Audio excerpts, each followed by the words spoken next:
नमस्कार। स्वागत है आपका कार्यक्रम स्वस्थ विचार में। मैं हूं आपके साथ प्रीति पवार।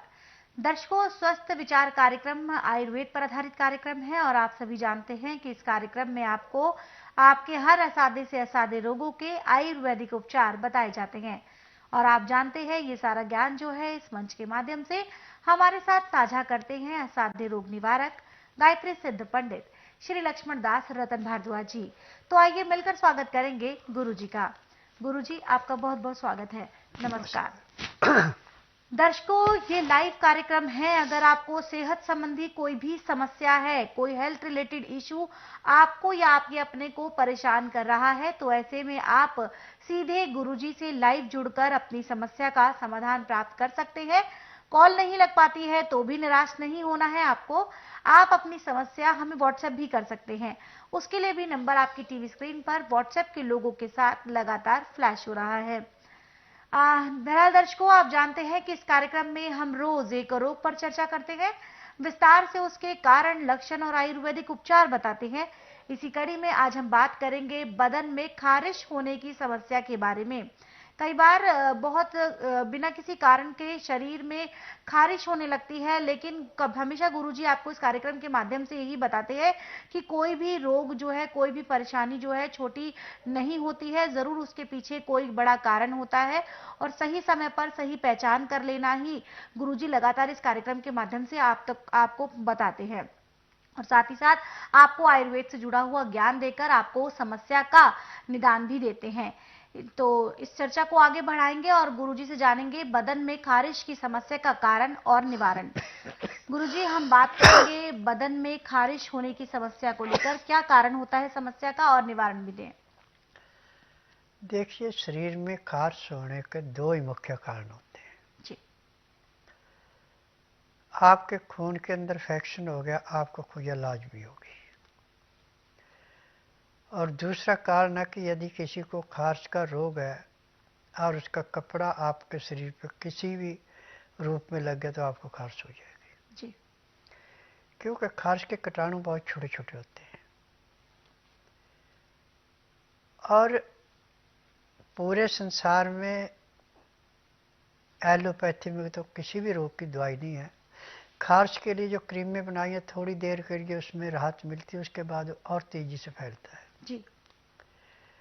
परंतु अभी टीवी के माध्यम से जो मैं आपको नुस्खा बताने जा रहा हूँ, यदि आप इसको ध्यानपूर्वक सुनते हैं, समझते हैं, लिख करके रखते हैं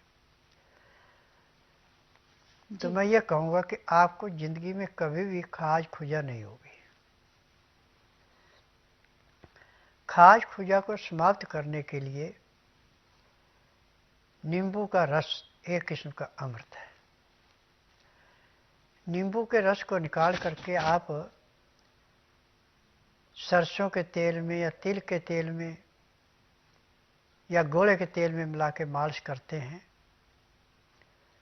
तो आपकी खारिश ऐसे समाप्त होती है जैसे जलती अग्नि में पानी डाल के अग्नि शांत होती है जी। परंतु इसमें नमक आयोडीन नहीं खाना, सिंधा नमक, काला नमक नाम मात्र के लिए खा सकते हैं, तेज नहीं खाना, उससे खुजा बढ़ती है जी।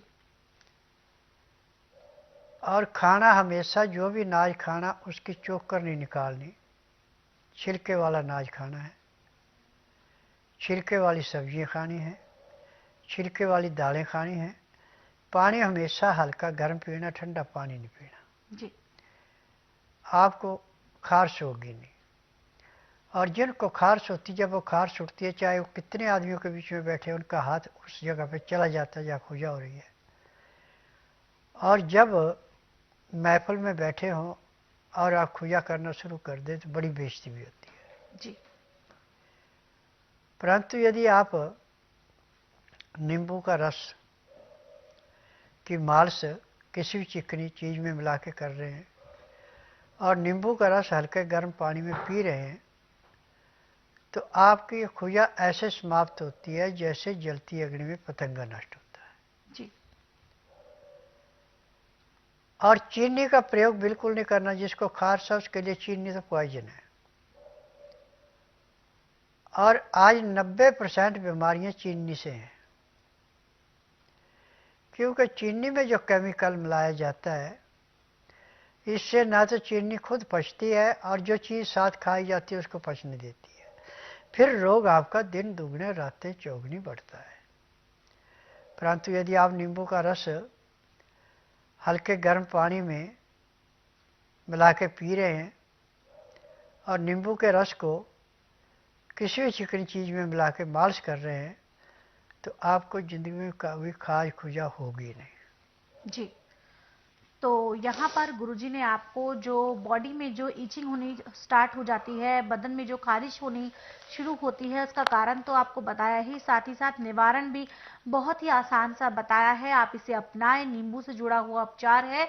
और अगर किसी कारण से आप इस उपाय को नहीं सुन पाए हैं तो भी आपको परेशान बिल्कुल भी नहीं होना है। आप इन सभी घरेलू नुस्खों को दोबारा से सुन सकते हैं हमारे YouTube चैनल स्वस्थ विचार सेहत की बात पर। यहाँ पे आपको उन सभी नुस्खे मिलते हैं जो गुरुजी यहाँ कार्यक्रम के दौरान बताते हैं। साथ ही साथ आपको उन लोगों के इंटरव्यूज भी मिलते हैं जो स्वस्थ विचार आश्रम में आकर पूर्ण रूप से स्वस्थ हुए हैं। तो उन लोगों के इंटरव्यूज को सुनने के लिए, घरेलू उपचारों को सुनने के लिए आप हमारे YouTube चैनल स्वस्थ विचार सेहत की बात को लाइक करें, सब्सक्राइब करें और शेयर करें। दर्शकों, जो महिलाएं हैं गुरुजी से नाड़ी परीक्षण करवाना चाहती हैं, अपना उपचार वो करवाना चाहती हैं, तो उनके लिए विशेष नियम है कि जब वो यहाँ पर आएंगी तो सूट सलवार पहन कर आएंगी। सलवार में नाड़ा होना चाहिए, इलास्टिक नहीं। इस बात का आपको विशेष ध्यान रखना है। और स्वस्थ विचार आश्रम की बुधवार को छुट्टी रहती है। आने से पहले इस दिन का भी विशेष ध्यान रखें।